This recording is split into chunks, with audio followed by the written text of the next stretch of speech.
घेतली होती आणि गव्हर्नमेंटचा स्टँड कसा चुकीचा आहे अ, आणि त्या संदर्भातली त्यांच्याकडे असणारे काही महत्त्वाचे कागदपत्र आहेत.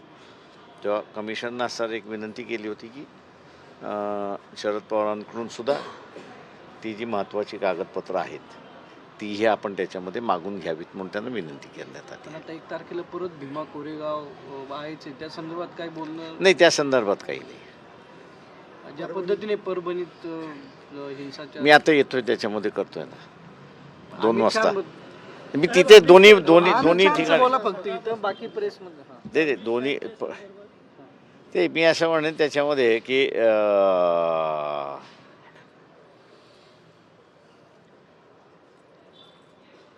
भारतीय जनता पक्ष आत्ता जन्माला आले, त्याच्या अगोदरचं जनसंघ होतं आणि त्याच्या अगोदरचा असणारा RSS होता.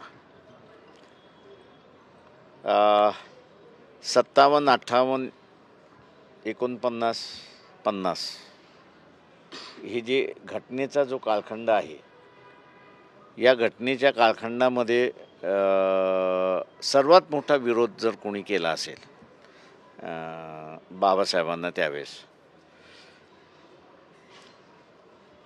त्या कालावधीमध्ये असणारा या संघटनांनी केला अशी असणारी परिस्थिती आहे. त्याच्यामुळे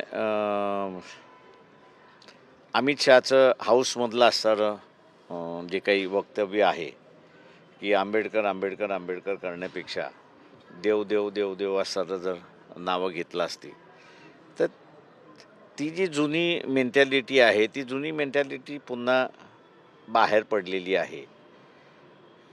त्याच्यामुळे असणारं नाविन्य काही आहे असं मी त्या ठिकाणी मानत नाही. तर त्यांना जे काही त्यांचे त्यावेळेसचे प्लॅन्स होते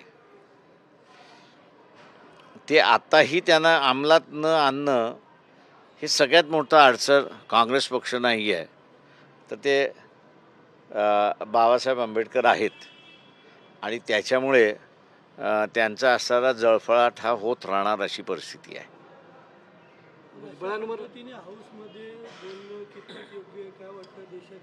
नाही, मी म्हणून म्हणालो ना की तो जो जळफळाट आहे तो जळफळाट बाहेर पडला असं एवढंच म्हणेन मी त्या ठिकाणी.